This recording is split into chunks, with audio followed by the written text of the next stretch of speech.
KaraokeBooks. A Connecticut Yankee in King Arthur's Court. Written by Mark Twain. Audiobook. Chapter 5. An Inspiration. I was so tired that even my fears were not able to keep me awake long. When I next came to myself, I seemed to have been asleep a very long time. My first thought was, well, what an astonishing dream I've had. I reckon I've waked only just in time to keep from being hanged or drowned or burned or something. I'll nap again till the whistle blows, and then I'll go down to the arms factory and have it out with Hercules. But just then I heard the harsh music of rusty chains and bolts, a light flashed in my eyes, and that butterfly, Clarence, stood before me. I gasped with surprise, my breath almost got away from me. "What?" I said, "you here yet? Go along with the rest of the dream. Scatter." But he only laughed, in his light-hearted way, and fell to making fun of my sorry plight. "All right," I said resignedly, "let the dream go on. I'm in no hurry." "Prithee, what dream?" "What dream?" "Why, the dream that I am in Arthur's court, a person who never existed, and that I am talking to you, who are nothing but a work of the imagination." "Oh, indeed. And is it a dream that you're to be burned tomorrow?" "Ho ho, answer me that." The shock that went through me was distressing. I now began to reason that my situation was in the last degree serious, dream or no dream. For I knew by past experience of the lifelike intensity of dreams, that to be burned to death, even in a dream, would be very far from being a jest, and was a thing to be avoided, by any means, fair or foul, that I could contrive. So I said beseechingly, "Ah, Clarence, good boy, only friend I've got, for you are my friend, aren't you?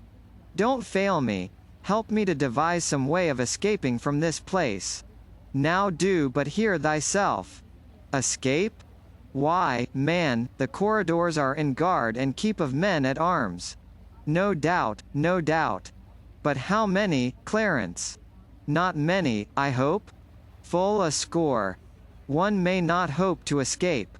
After a pause, hesitatingly, "and there be other reasons, and weightier." "Other ones? What are they?" "Well, they say, oh, but I daren't, indeed daren't." "Why, poor lad, what is the matter?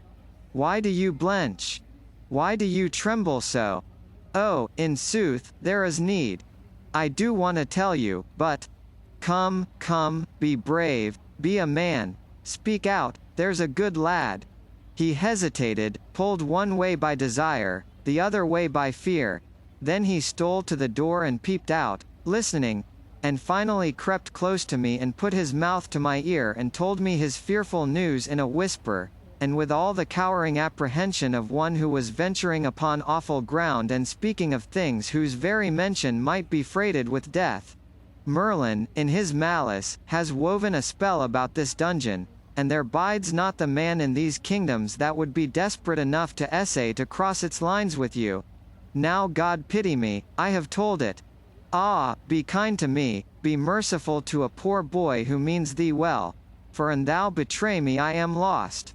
I laughed the only really refreshing laugh I had had for some time, and shouted, "Merlin has wrought a spell." "Merlin, forsooth!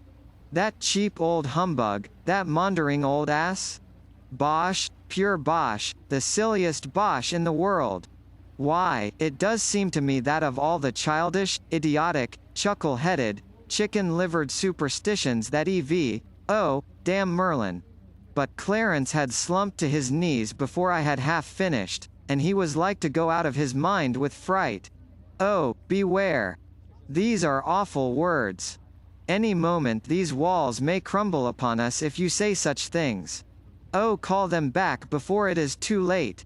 Now this strange exhibition gave me a good idea and set me to thinking. If everybody about here was so honestly and sincerely afraid of Merlin's pretended magic as Clarence was, certainly a superior man like me ought to be shrewd enough to contrive some way to take advantage of such a state of things. I went on thinking, and worked out a plan. Then I said, "Get up. Pull yourself together. Look me in the eye. Do you know why I laughed? No, but for our blessed lady's sake, do it no more. Well, I'll tell you why I laughed. Because I'm a magician myself. Dao. The boy recoiled a step, and caught his breath, for the thing hit him rather sudden, but the aspect which he took on was very, very respectful. I took quick note of that. It indicated that a humbug didn't need to have a reputation in this asylum. People stood ready to take him at his word, without that. I resumed. I've known Merlin 700 years, and he. 700. Don't interrupt me. He has died and come alive again 13 times, and traveled under a new name every time. Smith, Jones, Robinson, Jackson, Peters, Haskins, Merlin. A new alias every time he turns up. I knew him in Egypt 300 years ago. I knew him in India 500 years ago. He is always blethering around in my way, everywhere I go. He makes me tired. He don't amount to shucks, as a magician. Knows some of the old common tricks, but has never got beyond the rudiments, and never will. He is well enough for the provinces, one-night stands and that sort of thing, you know, but dear me, he oughtn't to set up for an expert. Anyway, not where there's a real artist. Now look here, Clarence, I am going to stand your friend, right along, and in return you must be mine. I want you to do me a favor. I want you to get word to the king that I am a magician myself, and the supreme grand high muck and head of the tribe, at that. And I want him to be made to understand that I am just quietly arranging a little calamity here that will make the fur fly in these realms if Sir Kay's project is carried out and any harm comes to me. Will you get that to the king for me? The poor boy was in such a state that he could hardly answer me. It was pitiful to see a creature so terrified, so unnerved, so demoralized. But he promised everything, and on my side he made me promise over and over again that I would remain his friend, and never turn against him or cast any enchantments upon him. Then he worked his way out, staying himself with his hand along the wall, like a sick person.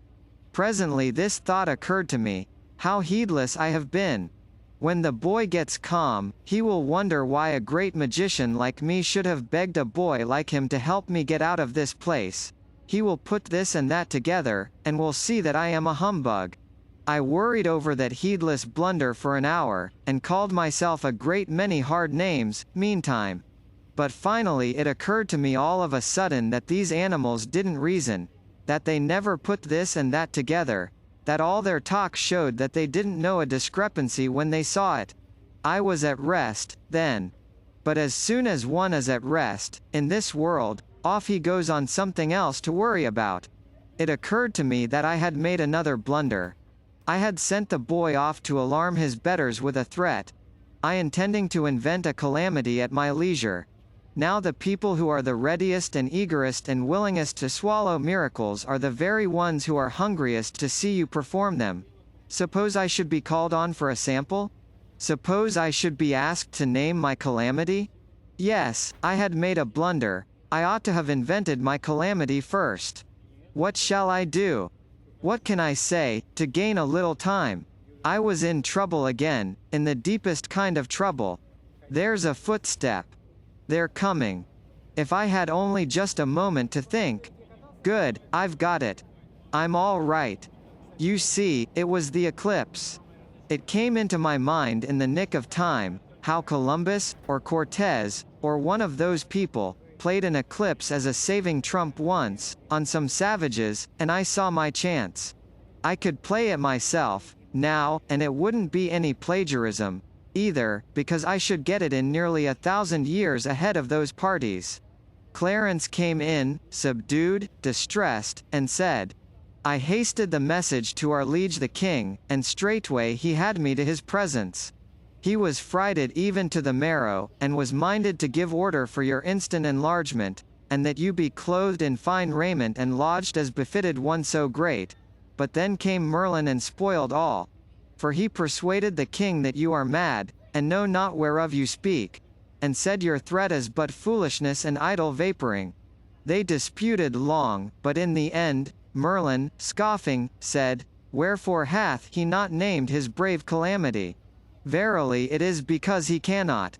This thrust did in a most sudden sort close the king's mouth, and he could offer not to turn the argument, and so, reluctant, and full loath to do you the discourtesy, he yet prayeth you to consider his perplexed case, as noting how the matter stands, and name the calamity, if so be you have determined the nature of it and the time of its coming. Oh, prithee delay not. To delay at such a time were to double and treble the perils that already compass thee about. Oh, be thou wise. Name the calamity. I allowed silence to accumulate while I got my impressiveness together, and then said, How long have I been shut up in this hole? Ye were shut up when yesterday was well spent. It is 9 of the morning now. No. Then I have slept well, sure enough. 9 in the morning now. And yet it is the very complexion of midnight, to a shade. This is the 20th, then? The 20th, yes. And I am to be burned alive tomorrow. The boy shuddered. At what hour? At high noon. Now then, I will tell you what to say. I paused, and stood over that cowering lad a whole minute in awful silence. Then, in a voice deep, measured, charged with doom, I began, and rose by dramatically graded stages to my colossal climax, which I delivered in as sublime and noble a way as ever I did such a thing in my life. Go back and tell the king that at that hour I will smother the whole world in the dead blackness of midnight. I will blot out the sun, and he shall never shine again. The fruits of the earth shall rot for lack of light and warmth, and the peoples of the earth shall famish and die, to the last man. I had to carry the boy out myself, he sunk into such a collapse. I handed him over to the soldiers, and went back. KaraokeBooks.